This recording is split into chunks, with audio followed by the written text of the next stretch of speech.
மேஷத்துக்கு 5 பலம், 5 உயரதிகாரி. உயரதிகாரிகளோட செல்லப்பிள்ளைகள் தான் மேஷ ராசிக்காரங்க. நிறைய இடத்துல மேனேஜர், மேனேஜிங் டைரக்டர் அந்த பதவிகள் ஈஸியாக கிடச்சிரும். அதுக்கு உண்டான எஃபர்ட் போட்டிருப்பாங்க அவங்க, சும்மா கிடைக்காது. அதுக்கு உண்டான எஃபர்ட் போட்டு மேலே வர்றது மேஷம். வேலையில் மேஷத்தோட அப்பா டாக்டராக இருந்தால் பிள்ளை டாக்டராக இருக்கிறது ஒரு 70% வருது. டீச்சர்ஸ் அதிகமாக இருக்காங்க, ஏன்னா தந்தை டீச்சர். மேஷத்தோட தந்தை பாருங்கள், ஒரு 90% ஆசிரியர்கள் இருப்பாங்க. அதே ஆசிரியருக்கு உண்டான குணம் மகனுக்கு வந்துடுது. ஸோ அவங்க அந்த டீச்சிங் துறையில் ஜொலிக்கிறாங்க. அதிக போலீஸ், மிலிட்ரி, இராணுவத்துறையில் நிறையா இருக்காங்க. சுக்கிரன், சந்திரன் 2 ரன். அப்படி இருக்கும்போது இராணுவத்தில் வேலையில் அதிக மேஷம் இருக்குது சார், நல்லா இருக்குது. கமிஷன் பிஸ்னஸ் மேஷத்துக்கு நல்லாயிருக்கும்.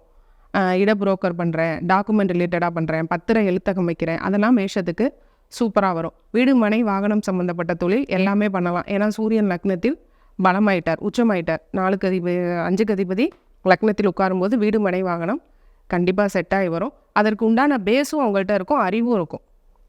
கட்டிட பொறியாளர்கள் மேஷராசிக்காரவங்க கட்டிட பொறியாளர்கள் ஆனாங்கன்னா நல்லா யூனிக்காக டிசைன் பண்ணுவாங்க. அதாவது எனக்கு கட்டடம் மட்டும்தான் கட்ட தெரியும், இன்டீரியர் தெரியாதுன்னு சொல்கிறது மேஷம் கிடையாது. ஒரு விஷயத்தை எடுத்துருச்சு அப்படின்னா நான் பில்டிங் கட்டுவேன், இன்டீரியர் பண்ணுவேன், எல்லாமே பண்ணி கொடுப்பேன்.